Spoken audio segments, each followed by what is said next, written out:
Whether you're a millennial who grew up glued to the television screen, or whether you're just a fan of 90s cartoons, Hey Arnold was hands down one of the best that the decade had to offer. Hey Arnold! Hey Arnold! Arnold! Arnold! Arnold! Arnold! This is Arnold. The show followed a fourth grader and his friends and how they navigated through some of life's biggest challenges both at home and at school. And as fun as the show was, as well as how much it taught us, it often went to some pretty dark places to get its lessons and points across. Places that made us feel emotional, reflect, and sometimes even question what the producers were thinking. And today we're looking back at 10 times that Hey Arnold got depressingly dark. Let's get started.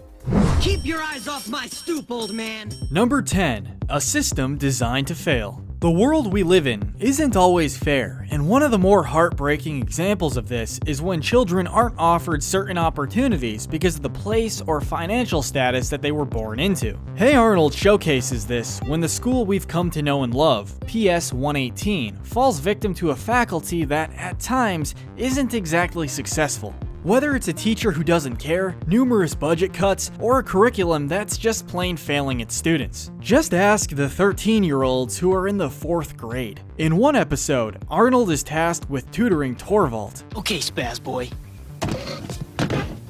Tutor me. A 13-year-old still in the 4th grade. That means he's been held back 3 or maybe even 4 years. And not only that, Harold has a bar mitzvah in one episode. 13-year-old is seen as a man in the eyes of the Jewish people. Which means he's also 13. How are all these kids being held back 3 or 4 times? Number 9. Mom, Dad, where are you? We all know that Arnold is being raised by his lovable but kooky grandparents. Arnold! Arnold! Six Kumba! Go! What most of us have questioned during the show is, what really happened to his parents? Now, if we were to only go with the cartoon series, the question is left unanswered, much to the viewer's displeasure. But it is answered in the movie, which was created in 2017, 13 long years after the show ended. Arnold visits San Lorenzo, the country in Central America where he was born, and discovers that his parents have been plagued by a sleeping sickness, which he and his friends managed to cure. Despite finally finding out what went on with his parents and bringing them home in the movie, it was pretty clear that their disappearance really affected the young boy. For one, he wore the gift his parents gave him every single day of his life and was severely depressed when he lost it. Down! No! I'm not coming out without my hat! Ever! To further prove this point, he's constantly seen throughout the series wondering about their fates, and even going as far as imagining adventures the three of them might have had if they were still around. Number 8. Crime stops for no cartoon. Crime, when it comes to most cartoons, is usually very limited if it exists at all. Hey Arnold reminded us that it's not always rainbows and butterflies in the episode Mugged, where he's beaten up and his belongings are taken. Give me your money. And all for a few dollars in Arnold's bus pass. Arnold then learns to defend himself with martial arts moves that his grandmother teaches him, so that he would be prepared if it were to happen again. What's dark about this episode is that the mugger is doing this for kicks and giggles, and not because he needs the money. But it gets darker. Arnold then begins to provoke, badger, and even hurt people in his neighborhood. Hey!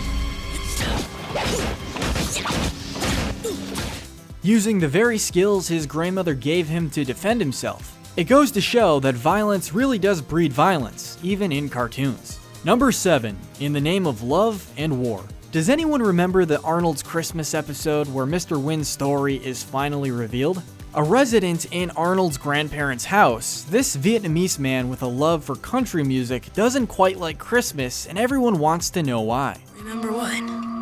It was a long time ago, Arnold. Arnold soon finds out that Mr. Wynn made the ultimate sacrifice by giving up his daughter to the US military during the Vietnam War, in the hopes that she would have a chance at a better life. The episode not only shows us this man's sorrow, but also the bad things that come with war. Destruction, starvation, and fear, as well as the displacement of families. It's definitely a really dark backstory to be revealed, especially during the show's Christmas special. Number 6. Cycle of Bullying.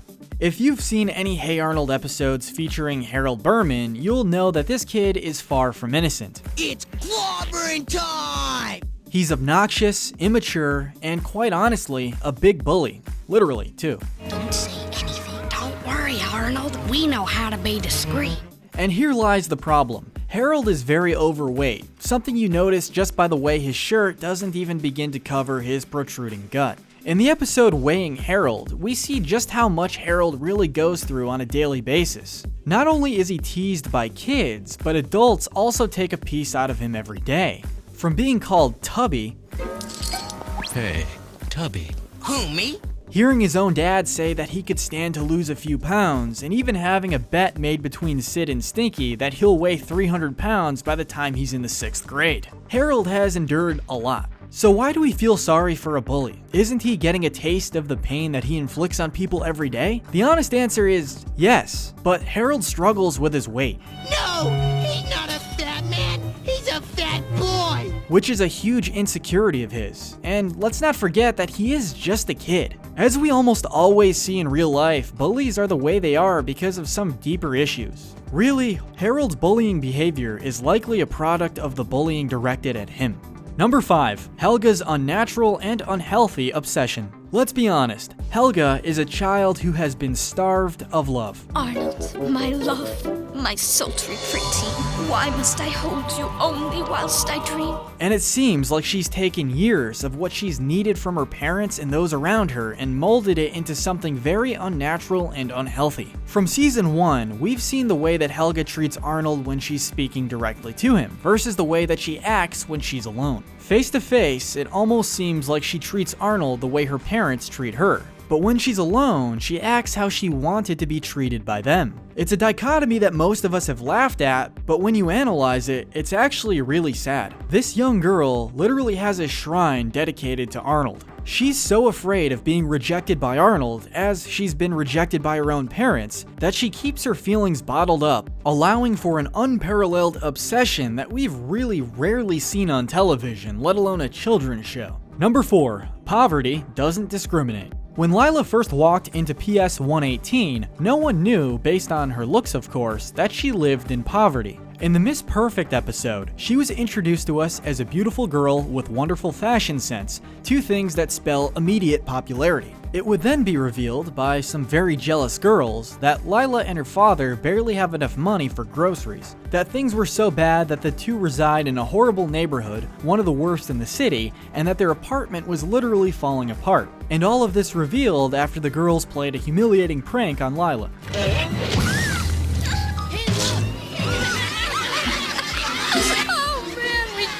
The struggle was a real one with Lila, and it really shined a light on the issue of poverty.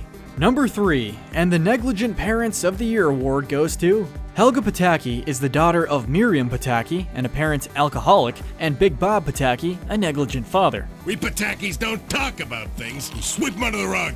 Some things are best swept under the rug, Helga. If that's not bad enough, she's also the younger sister of the perfect Olga, the child her parents prefer and aren't afraid to show it. She hasn't received much affection from either parent, is constantly called her sister's name, and is forgotten so often that it's become nothing to her. This has affected Helga on an almost molecular level and has made her the girl she is today. What? It almost seems like there's such a lack of love for her in her own home that she treats people the same way her parents treat her, even the one person she claims to love so much. It kind of makes up for every time she's bullied someone in or out of school or called Arnold football head. Just watch where you're walking, football head! Quit crashing into me all the time! Clearly, this girl has a lot going on at home and shows just how strong she is by waking up every day and going to school, even if she does act out now and then. Number 2, fear of abandonment. For those of you who aren't too familiar with Stoop Kid, here's his story. He was abandoned on, you guessed it, a stoop when he was just a baby and hasn't left it since. His attachment to this set of stairs is, although somewhat understandable, incredibly unhealthy. His refusal and fear of leaving has turned him into an aggressive person who often shouts at anyone passing by when they get too close. Yo, get away from my stoop. That's right, you. This is my stoop. As to how this young man has managed to survive all these years, we can't exactly say, but he gets some food from a nearby apple tree, which grows somewhat over a stoop, and washes his hair, and we're assuming his body, with a nearby hose. He has a miniature television that he watches sometimes, and one book, The Little Engine That Could, which he taught himself how to read. Now, as entertaining as his story is, we need to look at the facts here. This character is a deserted child with no name and severe abandonment issues. He has below average literacy skills, acts almost viciously towards people, and has never had anyone to rely on. The only thing that he has full trust in is his stoop, and if that's not sad and depressing, I don't know what is. Number 1. Chocolate Boy, the Addict. From Stoop Kid to Chocolate Boy, it's safe to say that it may have been a bit difficult for the producers to get creative with some of the characters' names. Either that, or these names served a purpose in letting us know just how hopeless these characters were. Enter Chocolate Boy, a very young child with an addiction to, you guessed it, chocolate. Oh, Chocolate Boy, you want some more chocolate? Yeah, more chocolate. Yeah. Which he uses to fill the void of his parents not being there during his childhood. Like many real-life addicts, he's done many humiliating things to feed this need of his. I'll give you more chocolate, but first you have to do a little dance for us. Okay. Such as dumpster diving. In a sense, it shows us what Arnold could have been had he not had his grandparents in his life. Addiction is a serious issue, and it goes without saying that chocolate is a metaphor for other far more deadly substances. To see a child, animated or not, suffering from such a hopeless addiction was arguably the darkest thing on the show when you factor in the obvious metaphor. I need to get off chocolate.